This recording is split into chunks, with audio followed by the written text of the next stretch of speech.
ગોંડલની અંદર જે પાટીદારના સગીર યુવકને માર મારવાની ઘટના સામે આવી છે, તેમાં હવે પોલીસે નવો ખુલાસો કર્યો છે। આમાં કોનો વાંક છે અને કોની સામે કેવી ફરિયાદ દાખલ કરવામાં આવી છે તેમની પણ માહિતી આપવામાં આવી છે। નમસ્કાર, નિર્ભય ન્યૂઝ સાથે હું છું રિદ્ધિ।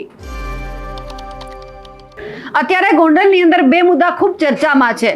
એક તો છે રાજકુમાર જાટનો કેસ અને બીજો જે પાટીદાર સમાજના જે સગીરને માર મારવામાં આવ્યો છે તે ઘટના, અને એમાં પણ પડઘા ગોંડલની અંદર પડી રહ્યા છે। પાટીદાર સમાજ એક થવાની વાત કરી રહ્યો છે અને ક્યાંક ને ક્યાંક એકતા સંમેલન બતાવવાની પણ અહીંયા વાત છે। અને જે રીતે ઘણા બધા યુવકો છે તે જે 17 વર્ષીય પાટીદારનો સગીર છે તેમના સમર્થનમાં પણ આવ્યા છે। અલગ અલગ ઇન્સ્ટા હોય, એફબી હોય કે પછી ટ્વિટર હોય, બધી જ જગ્યા ઉપર પોસ્ટ મૂકવામાં આવી છે। આઈ સપોર્ટ જે 17 વર્ષીય સગીર છે પાટીદારનો તેમને લઈને કહેવામાં આવી રહ્યું છે।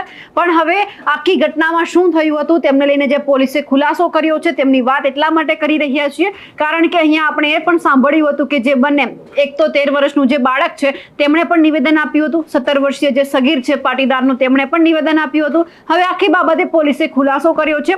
સૌપ્રથમ તો જે 17 વર્ષીય પાટીદારનો સગીર છે તેમના ઉપર જે પોક્સો છે તેમની કલમ પણ લગાવવામાં આવી છે અને સામે પક્ષે જે 3 વ્યક્તિ વિરુદ્ધ ફરિયાદ નોંધવામાં આવી છે તેમાંથી 2 વ્યક્તિને કોર્ટમાં રજૂ કરીને જેલમાં મોકલી દેવામાં આવ્યા। હજુ એક જે આરોપી છે તે ભાગી રહ્યો છે, એટલે કે તેમને પકડવાની પણ કામગીરી અત્યારે શરૂ છે। પણ ખાસ કરીને જે વ્યક્તિએ, એટલે કે જે ક્ષત્રિયના જે દીકરાને માર મારવામાં આવ્યો છે, જે 13 વર્ષનું જે બાળક છે તેમના પિતા દ્વારા જે આ 17 વર્ષીય સગીર છે તેમના ઉપર ફરિયાદ નોંધવામાં આવી છે તે પણ ક્યાંક ગુનાહિત પ્રવૃત્તિ ધરાવી રહ્યા છે એવું પણ પોલીસ કહી રહી છે। હવે આખી ઘટનામાં કોનો શું વાંક છે તે સાંભળીએ પોલીસ પાસેથી।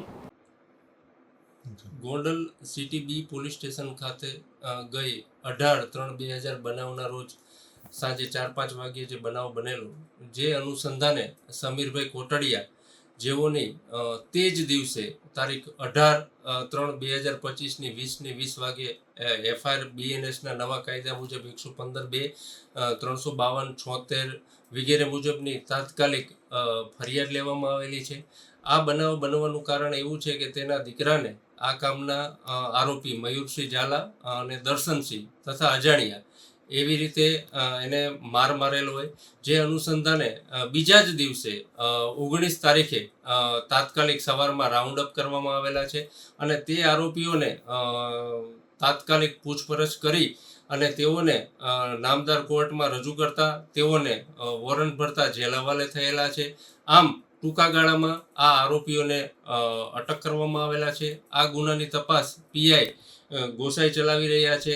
આ બનાવ બનવાનું કારણ એવું છે કે આ જે સામે પક્ષે મયુરસિંહ છે તેના દીકરાને પણ આ કામના જે ભોગ બનનાર છે તે હેરાન કરતો હોય, તે અનુસંધાને પોક્સો જેવી વિવિધ કલમ હેઠળ તેની સામે પણ ગુનો દાખલ કરવામાં આવેલો છે।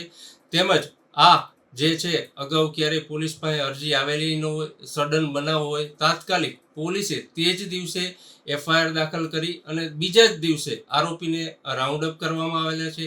એક જે નાસ્તો ફરતો આરોપી છે તેને અમારે આઈજીપી શ્રી અશોક કુમાર યાદવ સાહેબ તેમજ હિમકરસિંહ સાહેબની સૂચનામાંથી એલસીબી, એસઓજી તથા જુદી જુદી ટીમો આ બાબતે તપાસમાં જે છે એ તપાસ કરે છે।